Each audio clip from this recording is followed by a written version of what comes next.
ఈ పాడ్కాస్ట్ నచ్చితే లైక్ చేయండి, షేర్ చేయండి, సబ్స్క్రైబ్ చేయండి, ఫాలో అవ్వండి. విక్రమపురికి రాజు ప్రతాపవర్మ. ఆయన కొన్నాళ్ళుగా రేచీకటి అంటే రాత్రిపూట ఆయన కళ్ళు సరిగా కనపడవు, అలాంటి వ్యాధితోటి బాధపడుతున్నారు. చీకటి పడుతుందంటే చాలు ఆయనలో భయం మొదలవుతుంది. చూపు సరిగా లేకపోవడంతో ఆయన చాలా ఇబ్బంది పడాల్సి వస్తుంది. అలాగని తన సమస్య ఇతరులకు చెప్పలేరు. తెలిస్తే తనకు గౌరవం పోతుంది. అయ్యో రాజు గుడ్డివాడట, రాత్రిపూట ఆయన కళ్ళు కనిపించవట అని అందరూ ఆయన ఎగతాళి చేస్తారని చెప్పి ఆయన ఆ సమస్యను ఎవ్వరికీ చెప్పుకోలేదు. అలాగని అతనికి గౌరవంగా ఉంటుందని చెప్పి ఎవరికి చెప్పుకోలేదు. దాంతో తన ఆస్థాన వైద్యుని పిలిచి తన సమస్యను చెప్పి న్యాయం చేయవలసిందిగా కోరారు. కానీ విషయం ఎవరికీ చెప్పవద్దని, బయటకు పొక్కితే మాత్రం నీ తల తీసేస్తానంటూ హెచ్చరించారు ఆ రాజు. రాజు చెప్పింది విన్న వైద్యుడికి కాళ్ళు వణికిపోయాయి. ఎందుకంటే తను విన్న ఏ విషయమైనా వేరొకరితో చెప్పకపోతే ఈ వైద్యుడికి నిద్ర పట్టదు. అలాగని రాజుగారి రోగం సంగతి చెబితే ప్రాణానికే ప్రమాదం. అందుకే బాగా ఆలోచించి ఒక నిర్ణయానికి వచ్చాడు ఆ వైద్యుడు.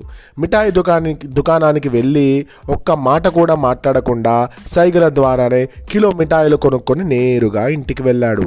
తన చుట్టూ ఎవరూ లేరని నిర్ధారించుకున్నాక తను తెచ్చుకున్న మిఠాయి పొట్లం తెరిచి ఒక మిఠాయిని చేతిలోకి తీసుకొని రాజుగారి రోగం సంగతి చెప్పాడు.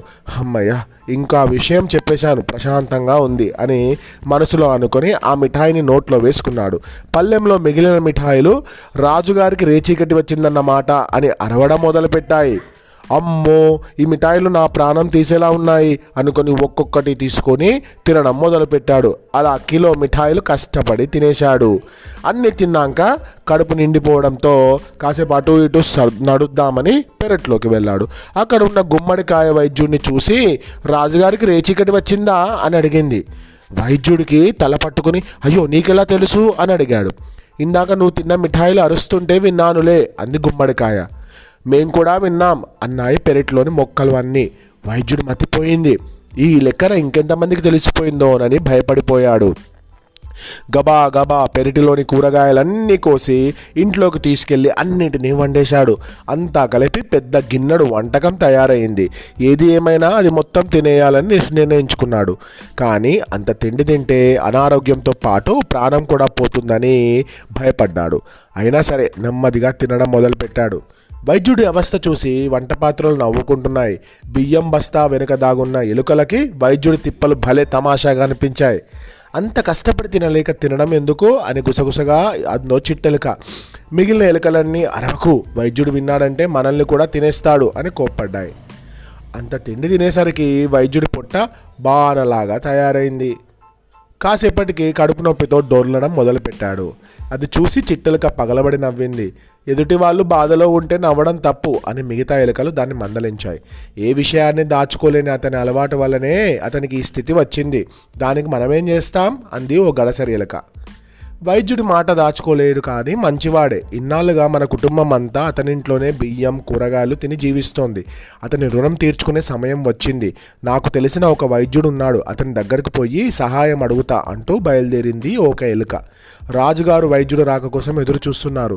అంతలోనే అంగరక్షకుడి వైద్యుడి రాకను తెలియజేశాడు. తన సమస్యకు పరిష్కారం రాబోతున్నందుకు ఎంతో ఆనందంతో వైద్యుడిని ఆహ్వానించారు ఆ రాజుగారు. వైద్యుడు రాజుగారి కళ్ళలో మందు వేసి కాసేపు ఆగి కళ్ళు తెరవమన్నాడు.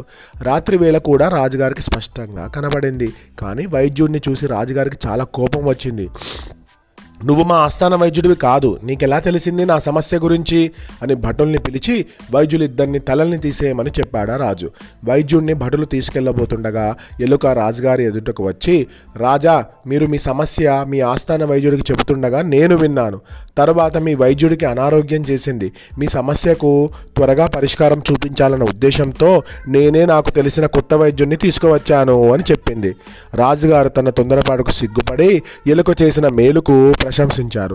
తనను రక్షించడానికి ఎలుక చూపిన సమయస్ఫూర్తికి అక్కడ ఉన్న వైద్యుడు కూడా ఆశ్చర్యపోయాడు. రాజు దగ్గర సెలవు తీసుకుని ఎలుక ఈ వైద్యుడితో ఆ వైద్యుడు ఇంకొక వైద్యుడు ఎవరైతే మొత్తం అన్ని తిని కడుపు ఫుల్గా ఉబ్బి ఉన్నది కదా ఆ వైద్యుడి దగ్గరికి వెళ్ళింది.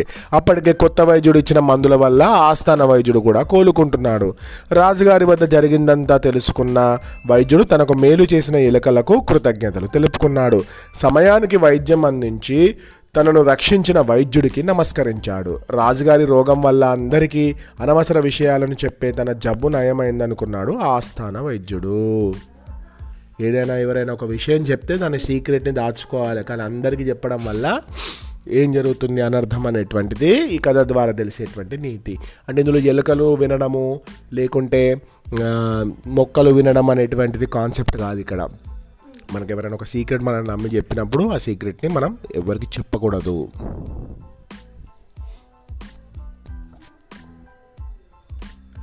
ఇంతటి చక్కటి కథను రాసిన వారు హారిక చురుకుపల్లి గారు.